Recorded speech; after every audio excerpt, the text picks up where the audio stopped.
do, ladies and gentlemen? I'm Adolphe Menjou. I'm planning another trip for you, a journey in search of a story. Believe it or not, I'm looking in the cards for a direction, a sign. Now, you may think of cards as mere pasteboards, but to many people, they have definite personalities. Why, they've even become a part of our daily speech. We refer to an outstanding person as an ace, or we say that a man lives like a king, or a woman acts like a queen. But what about my favorite card, the Jack? The Jack is a knave or a rogue, they say. But what about the Jack of Hearts? What kind of a fellow is he? And in what land will we find such a man? What about the old romantic South of pre-Civil War days? The South that we remember from the songs of Stephen Foster. Well, let us walk through this door and travel over a century back through the corridors of time to a small inn deep in the heart of Dixie. Perhaps there we'll find your favorite story.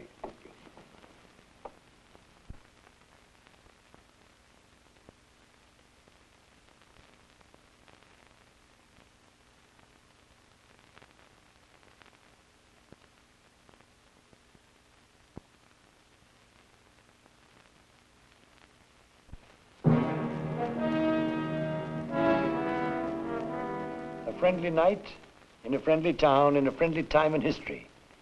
Young Alex Gifford and his friends holding their weekly card session in the main room of the inn. But if you feel that way, here's 20 more. You are the deep one, Neff. I never would have believed it. Oh, landlord. I was wondering when you'd show up. How about some food? I'm hungry. I'll see what we've got in the kitchen, Mr. Gifford. Good. The gentleman in the corner sends his compliments and wonders if you'd permit him to join your game. Well, which gentleman in what corner? That one? No, Mr. Neff. Behind me. He's lodging here overnight. I think I should warn you, gentlemen, that he's the notorious Captain Rake. Nicholas Rake? We don't want that cutthroat in our game. Shh. The man will hear you. Gentlemen, please. He may be angry. Oh, for heaven's sakes, invite him over. What earthly harm can he do us? But he's a professional gambler, ruthless fighter. I've seen him fight over a dozen duels. I know all that. See, well, I don't think I want to. Gentlemen, I am Captain Nicholas Rake, at your service. My name is Neff, sir. This is Mr. Lawrence, Mr. Stewart, and Mr. Gifford. Your servant, gentlemen. I sent our host to inquire if you might not take pity on a stranger whose evening hangs heavy. Well, I think my wife had better... I had almost come to the regrettable conclusion that my presence was not agreeable. Oh, nonsense, sir. We'll be delighted to have you.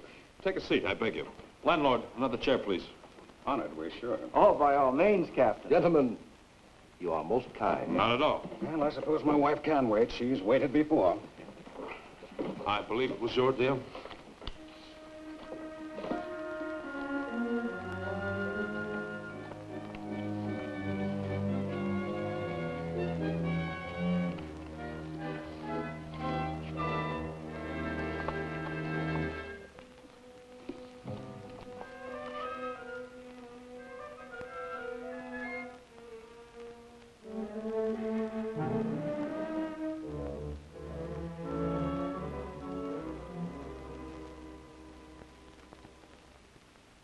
I'll bet 5. I pass.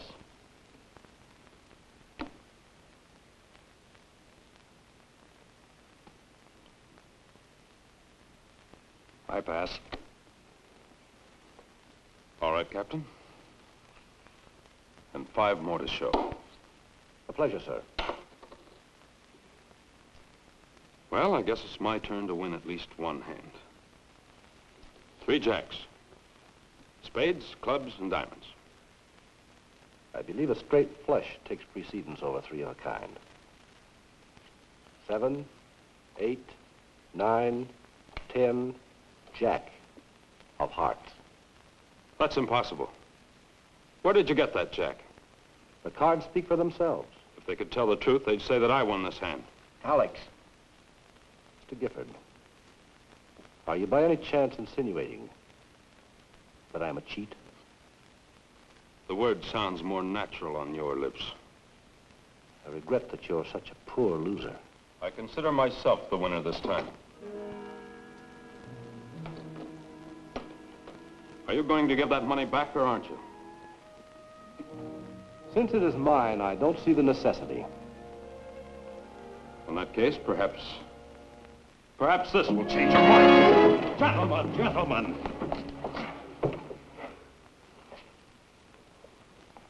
I'm not in the habit of brawling in public, sir. I trust you will do me the honor to accord me satisfaction in a more private setting. As I am a stranger here, I should be obliged if you, sir, will act as my second. Landlord, take care of my winnings.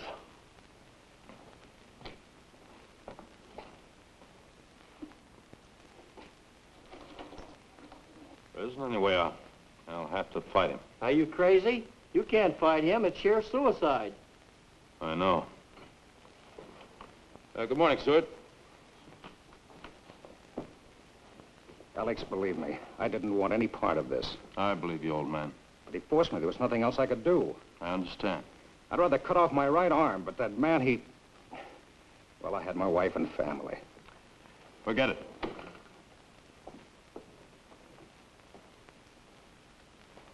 You're acting as Rake's second.